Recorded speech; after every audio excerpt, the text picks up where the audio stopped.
live in HD. A local police chief is back from a 3-day suspension he gave to himself. It's great to see you this Friday. I'm Andrea Walker. It's a controversial topic across the country that's now made its way to our area. For the first time ever, every officer in the Franklin Police Department is wearing a body camera.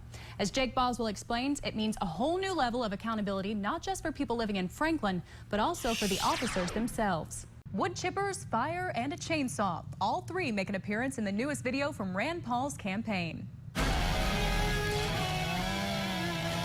Today, the U.S. Supreme Court declared that same-sex couples have the right to marry anywhere in the United States. Our Andrea Walker is downtown with the Day of Decision rally. Andrea? That's right, Gene. We are live. It is a historic day across the country and a hard-fought victory for the gay rights movement. Now, despite the weather, we had a big crowd out here earlier today to celebrate this historic decision. Joining me now is Dora James with the Bowling Green Fairness Coalition. Now, first of all, Dora, what does this day mean for you? It kind of means everything to me. And what do you want to say to people? This is obviously a polarizing topic. Yeah. What do you want to say to people on the other side of the issue that maybe don't understand what you've been fighting for? That it's a human rights issue, you know? We'll get to your 7-day forecast in just a moment, but right now we have some breaking news out of Bowling Green. Kentucky State Police are currently conducting a manhunt for 30-year-old Adrian Barnes. Now take a good look at this picture we're showing you right now. Barnes is described as a white male with tattoos. He's 5 feet 11 inches tall with blonde hair and brown eyes. He is considered dangerous. Now, we have a reporter on the scene right now, so of course, stay connected to our website, Facebook page, and Twitter for updates on this developing story. We'll get you under the...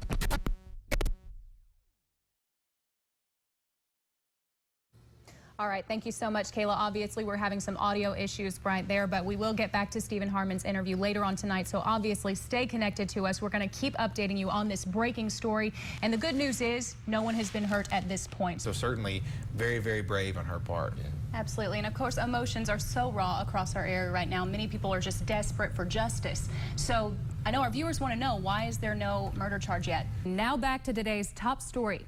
Kayla Vanover joins us live from WKU's campus. And Kayla, what can these athletes do now that they can't swim? A Bowling Green business owes more than $2 million, and one scenario has taxpayers possibly paying the bill.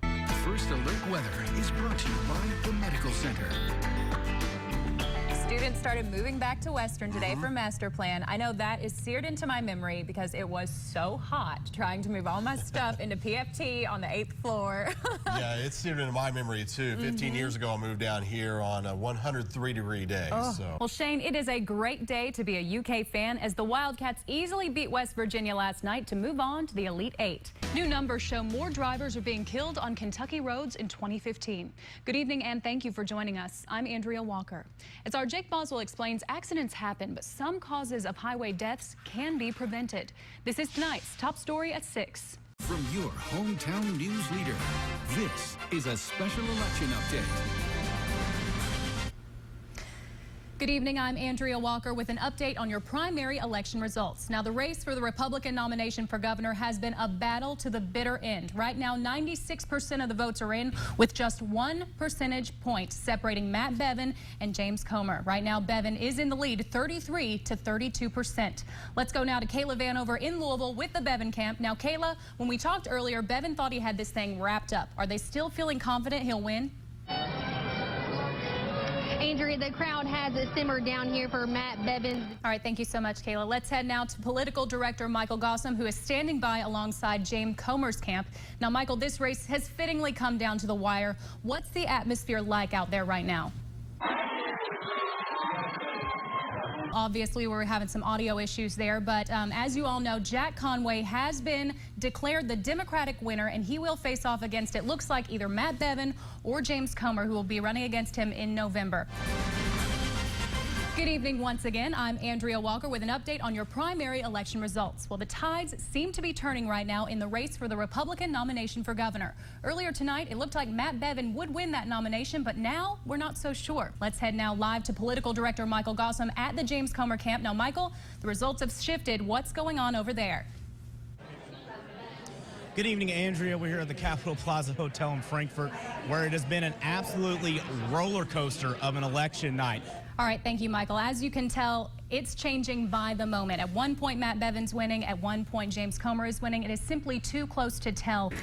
Tonight is the second day of the 25th annual U.S. Bank Balloons, Tunes, and Barbecue Festival, where it's all about supporting a good cause and having a great time out here. Hello, everyone, and thank you so much for joining us for this special live edition of WBKO at 6. I'm Andrea Walker. And I'm Jake Boswell. We are standing, if you're wondering, inside an actual hot air balloon. Believe it or not, Andrea and I have enough hot air. We've been able to fill this entire thing up. Hey guys, we're in the basket of one of these hot air balloons. Now, Mother Nature decided not to really cooperate with us tonight, but there could still be the balloon glow tonight. Tell us about those plans. We're very hopeful the weather will clear up tonight. We can put the balloons up for a great glow. It's off to California for the Western Kentucky University Lady Toppers as Selection Monday comes to an end. Last weekend, the Gators came to town to take on the Kentucky Wildcats on the football field, but one local man saw a gator in the area and it wasn't on the gridiron. Our Daniel McFarland has more on this alligator spotting. This is WBKO at 6. It's game day in Bowling Green. WKU's 2015 home season starts tonight right here at Houchin Smith Stadium. Hello, everyone, and thank you so much for joining us for this special edition of WBKO at 6. I'm Andrea Walker. Yeah, luckily temperature is not a factor at all tonight. Andrea, in fact, if you're a fan of just some good weather, it's a good place to come out. You don't even have to be a fan of football tonight to come out and enjoy this atmosphere. Absolutely, and we're expected to have about 20,000 fans out tonight, which is good, but Houchin Smith Stadium can hold about 22,000, so room for improvement. And today on our poll question, we want to hear from you. Do you plan on attending a WKU game this season? To let us know, go to WBKO.com, then watch us at 10 for those results. Hey, Lauren, yeah, we are out here at Houchin Smith Stadium. I think we have the best seat in the house at this moment right now. Of course, the fans haven't started coming in, but we were just out there and the topper walk came down and the excitement is just palpable for the season home opener of WKU.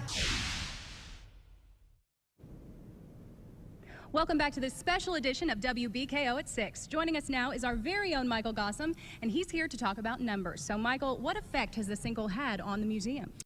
Hello, everyone. Jamel Hullaparik with Andrea Walker. We just got out of the Miss America pageant. Fantastic night. Miss New York won. What stood out in your mind when it came to the pageant? I think there were really two things that stood out to me this year. The judges got to pick the 16th contestant, and what I loved, they picked Miss Congeniality. I mean, who is more deserving than that? You know, she's a really sweet girl, so that's always nice to see. And I think the other thing that stood out was the final 5 questions. They were no joke. No, they were tough this year. They really were. Very tough, and it showed that these young women are women of substance and intelligence, and that's so good to kind of abolish the whole stigma against pageant girls. So they did a great job. How long is this gorgeous weather going to last? Well, the gorgeous weather is going to last into midweek, Andrea. She's still in New Jersey. Yeah, apparently. The latest jobs report is out, and June's unemployment rate fell to 5.3%. That's a low not seen since early 2008. Hello, everyone, and thank you for joining us. I'm Andrea Walker. Jake and Lauren have the night off. President Obama commented on the report earlier today and took a few jabs at the Republican presidential hopefuls as well. This is tonight's top story at 5.